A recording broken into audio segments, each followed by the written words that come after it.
ಶಿರಹಟ್ಟಿ ಪಟ್ಟಣದ KSRTC bus ನಿಲ್ದಾಣ ಸ್ವಚ್ಛತೆ ಇಲ್ಲದೆ ಗಬ್ಬೆದ್ದು ನಾರುತ್ತಿರುವಂತಹ ಪರಿಸ್ಥಿತಿ ನಿರ್ಮಾಣವಾಗಿದೆ. ಮೂಲಭೂತ ಸೌಲಭ್ಯಗಳಾದ ಕುಡಿಯುವ ನೀರು ಸ್ವಚ್ಛತೆ ಇಲ್ಲದೆ ಪ್ರಯಾಣಿಕರು ಹೈರಾಣಾಗಿದ್ದಾರೆ. ಎಲ್ಲೆಂದರಲ್ಲಿ ಕಸದ ರಾಶಿ ಕಂಡಲ್ಲೇ ಮೂತ್ರ ವಿಸರ್ಜನೆಯನ್ನ ಮಾಡುತ್ತಿದ್ದಾರೆ.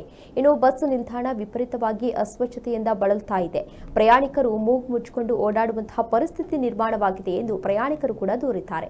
ಜನಶ್ರೀ ಸುದ್ದಿವಾಹಿನಿಯೊಂದಿಗೆ ಶಿರಹಟ್ಟಿ ತಾಲೂಕಿನ ಕರವೇ ನಗರ ಘಟಕ ಅಧ್ಯಕ್ಷ ಮಾಬೂದ್ ಸಾಬ್ ದಿವಾನ ಸಾಬ್ ಡಾಲಾಯತ್ ಮಾತನಾಡಿ, ಪ್ರಯಾಣಿಕರಿಗೆ ಶುದ್ಧ ಕುಡಿಯುವ ನೀರಿನ ವ್ಯವಸ್ಥೆ ಕಲ್ಪಿಸಿ ಬಸ್ ನಿಲ್ದಾಣದ ಸ್ವಚ್ಛತೆ ಕಾಪಾಡಬೇಕೆಂದು ಡಿಸಿ ಅವರಿಗೆ ಹಲವಾರು ಬಾರಿ ಮನವಿಯನ್ನ ಮಾಡಿದ್ರೂ ಕೂಡ ಯಾವುದೇ ರೀತಿ ಪ್ರಯೋಜನ ಆಗಿಲ್ಲ.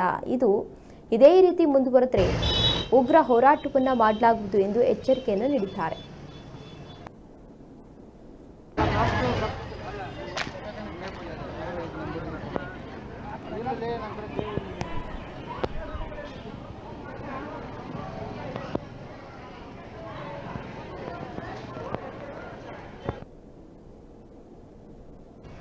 ಬಸ್ ಸ್ಟ್ಯಾಂಡ್ ಸುಮಾರು 60-65 ವರ್ಷ ನಿರ್ಮಾಣ ಆಯ್ತು ಬಸ್ ಸ್ಟ್ಯಾಂಡ್ ಆಗಿ.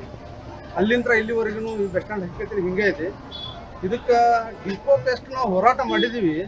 ಅಷ್ಟು ಹೋರಾಟ ನಮ್ಮ ಸ್ವಚ್ಛತಾ ಸಿಬ್ಬಂದಿಗೆ ಸ್ವಚ್ಛತೆ ಮಾಡಲಿಕ್ಕೆ ಹೋರಾಟ ಮಾಡಬೇಕಂತ ಅನಿವಾರ್ಯ ಪರಿಸ್ಥಿತಿ ಬಂತು. ಒಂದು ಶೌಚಾಲಯ ಸರಿ ಇಲ್ಲ, ಒಂದು ಮೇನ್ ಕಾರಣ ನೀರು ಕುಡಿಯಲಿಕ್ಕೆ ನೀರಿಲ್ಲ. ಇದಕ್ಕೆ ಎಷ್ಟು ಸಲ ನಾವು ಮನವಿ ಕೊಟ್ಟಿದ್ವಿ ಅಂದರೆ ನಮ್ಗೆ ನಾಚಿಕೆ ಬರಬೇಕು. ಅಷ್ಟು ಸಲ ನಾವು ಮನವಿ ಕೊಟ್ಟಿದ್ವಿ. ಇದಕ್ಕೆ ನಮಗೆ ನಾಚಿಕೆ ಬರೋದೈತಿ, ಇಲ್ಲಿ ಹೋರಾಟಗಾರಿಗೂ ನಾಚಿಕೆ ಬರೋದೈತಿ, ಇಲ್ಲಿ ಇರೋ ಜನರಿಗೂ ನಾಚಿಕೆ ಬರೋದೈತಿ. ಇಲ್ಲಿ ಬರುವಂಥ ಅಧಿಕಾರಿಗಳು ಹೆಂಗಂದ್ರೆ ಹೊತ್ತು ಹೋಗ್ಲಿ ಕೂಲಿ ಬರಲಿ ಅನ್ನೋ ಪರಿಸ್ಥಿತಿ ಐತಿ. ಸಾರು ಅವರು ಇದ್ದು ಸತ್ತಂಗ ಯಾರಂತಾರ ಅಂದ್ರೆ ಪಬ್ಲಿಕ್ ಅಡ್ಡಾಡ್ತಾ ಅಂತೈತಿ. ಗುರ್ಸಿದಪ್ಪ ಹಲಸೂರು ಅವರು ಒಂದು ಟ್ಯಾಂಕ್ ಕಟ್ಟಿಸ್ಕೊಟ್ರು. ಆ ನೀರಿಗೆ ಟ್ಯಾಂಕ್ ಸುತ್ತ ನೀರು ಎಸ್ಲಿಕ್ಕೆ ಅವ್ರಿಗೆ ಶಕ್ತಿ ಇಲ್ಲ. ಆ ಶುದ್ಧ ನೀರಿನ ಘಟಕ ಮಾಡ್ರಿ ಅಂತ ಮನವಿ ಕೊಟ್ಟಿವಿ. ಅದಕ್ಕೂ ಒಂದು ವಿಚಾರ ಇಲ್ಲ. ಇವರು ಪೇಮೆಂಟ್ ತೊಗೊಳ್ಳೋದು ಅದಕ್ಕೆ ಅಲ್ಲಿ ಕುಂದ್ರಲಿಕ್ಕೆ ತಗೊಂತಾರು. ಹಾಗೂ ಇಲ್ಲಿರೋಂಥ ಮ್ಯಾನೇಜರು ಬಂದು ಡಿಪೋ ಮ್ಯಾನೇಜರ್ ಬಂದು ನೋಡೋಂಗಿಲ್ಲ, ಡಿ ಸಿ ಅವರು ಬಂದು ನೋಡೋಂಗಿಲ್ಲ. ನಾವೇನಾದ್ರು ಮಾತಾಡಿದ್ರೆ ಹೇಳಿಕೆ ಉತ್ತರ ಕೊಡ್ತಾ ಹೋಗ್ತು. ಎಷ್ಟು ಸಲ ಮನವಿ ಕೊಡ್ಬೇಕು ನಾವು? ಮನವಿ ಕೊಟ್ಟು ನಾಚಿಕೆ ಬಂದೈತಿ. ನಾವು ಡಿಪೋ ಹೋರಾಟ ಏನು ಮಾಡಿದೀವಿ ಶಿರಹಟ್ಟಿ ಸಾರ್ವಜನಿಕರು ಅದೇ ರೀತಿಯಾಗಿ ನಾವು ಮಾಡ್ಬೇಕಾಗತ್ತೆ. ಇಲ್ಲಿ ಆಟೋ ಸ್ಟ್ಯಾಂಡ್ನವರು ಈ ನೀರು ನಿಂತಿದ್ದ ಗಬ್ಬಿಗೆ ಅವ್ರು ದುಡ್ಡು ಖರ್ಚು ಮಾಡಿ ಖಾಲಿ ಮಾಡ್ಕೊಂತಾರ. ಇಲ್ಲೊಂದು